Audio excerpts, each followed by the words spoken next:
How do you know if someone is a good fit for your business versus not? And what do you do if you realize they are not? What? Okay. That's a lot. Okay.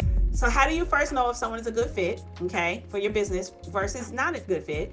And then what do you do if you realize they are not? So as a person that has been in business 12 years at this point, I can tell you that hiring is the most important decisions you'll make as a business owner. Not the services that you offer, not even the clients that you work with, not who you utilize to design your website. None of those things will matter as much as who you hire. There's an old adage that says be slow to hire and quick to fire. And that adage is very true. Okay, it is very hard for most people to do, including myself, when you are feeling like you're on fire, okay, and somebody shows up and says, I got a fire hose, you want to hire them immediately and promise them the world, okay, if they can just help you out. That just naturally is going to be what your instincts are, is to be quick to hire when you feel like you had a good conversation with somebody and they could potentially work out. And then when it doesn't seem to work, it's very hard to just rip away a relationship that you've now built with this person and let them go. Sometimes you don't have the cojones to do it, okay? You're like, I know it need to be done, but I don't, who gonna tell them, okay? Because I don't even want to tell them, right? You don't even have the heart to tell them.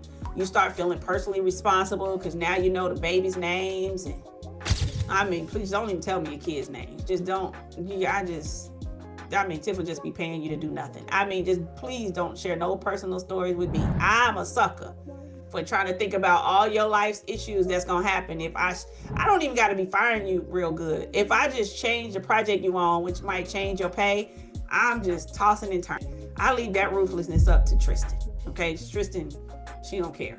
Okay, she let me tell you something. That sweet angel, first lady, play with her if you want. Okay, she does not. You're not doing your job. Trish will cut you, okay, with a razor blade, and you will be off. All right, so I know it seems weird because I'm the high D and she's a high C, but I think it's the high C in her that it gets so annoyed when somebody's not doing their job. Like, no, this is the standard. They are not meeting the standard. And she probably don't have no eye. I don't either, but I still, something on that test is coming out because I feel terrible. All right. So I say all that to say, this is the reason why you have to be slow to hire. Because if you're anything like me, it's going to be so hard for you to fire.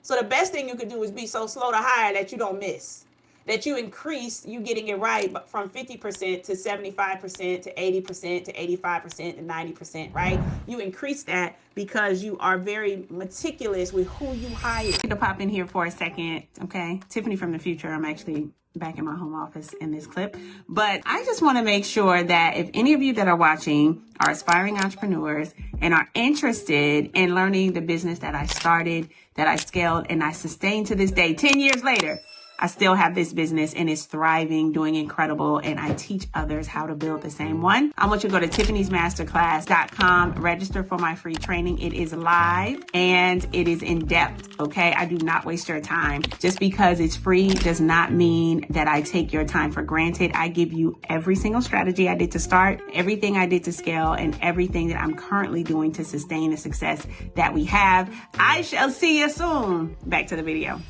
All right, so let's just talk about some of the things I do. I've talked about this all the time, but I'm going to do it for the purposes of the person that asked the question. I leverage the assessment, of course, hands down, but I leverage the assessment with me personally being certified in the assessment. You know, I'm not leveraging the assessment and then I'm trying to, well, is that, I think this is what this means. Like, I'm leveraging the assessment and I know what everything means on the assessment. Right? So the replays of Preachers Call Preachers, who is just the master at this thing, but the replays of him doing the deep dives of the assessment are absolute gold. Okay. I know Trish was going to put those in the portal. If it's not there, let me know. But even just as you're working, sometimes you could just be working, just letting those replays play, because just hearing the breakdown and how this assessment works and how you can analyze people and analyze their gifting and what they're going to be good at. Because what happens is people a lot of times will say that they're going to be great at something and have the very best of intentions. I'm not even saying they're feeling like they're being dishonest. The issue is you want to put people in a position where the work that they do does not fatigue them. Okay, please write this down. You want to put people in a position where the work that they do does not fatigue them, which means is they're so gifted in it that it actually fuels them. They're so gifted in it that it doesn't even feel like work. They're so gifted in it that they can do it around the clock. They have to tell themselves to stop and go get some rest. They have to tell themselves to stop and go get something to eat because they love what they're doing. If there's anything that I get right is I try my best to put people in a position that they thrive in what they do and it fuels them. But I would not have done that had I not been so well knowledged in the DISC assessment. Does that make sense? So the DISC assessment is your best friend. You also have the high five test. How many of you have taken it and or, okay. So you also have that test. That test is very telling. That number one thing on that test is really going to tell them this is what they can do all day, every day. Ain't nothing to it but to do it, right? My number one thing when I took the high five test was strategist. So I had a TC business and my TC business was successful and my TC business is still successful, but at the core of who I was a strategist. Therefore, that's probably why I've been able to do it for how long I've been able to do it, because I don't let challenges make me back down. I love a challenge. I'm gonna strategize on how to fix it. I'm gonna strategize on how do I get clients when I don't even really see any other TCs out here. You gotta think this was, of course, 11 years ago for me, right? What did that look like? How do I strategize to get that? And then that's the reason why you hear the CL marketing and the 3I CPS principles are all things I made up. Because naturally I'm a strategist, which made me more successful in my business than other TCs, right? And I didn't come and teach that strategy. So if somebody comes to me with an issue or a challenge, especially when it's not my own, okay? You know how the doctor be the sickest one. It's sometimes harder for me to strategize for my personal brand or something that's just directly related to me, but something outside of me, like a system or somebody else, that comes very natural to me. I can sit around and give people strategy on. I say that to say that doesn't feel like work. That doesn't feel like work.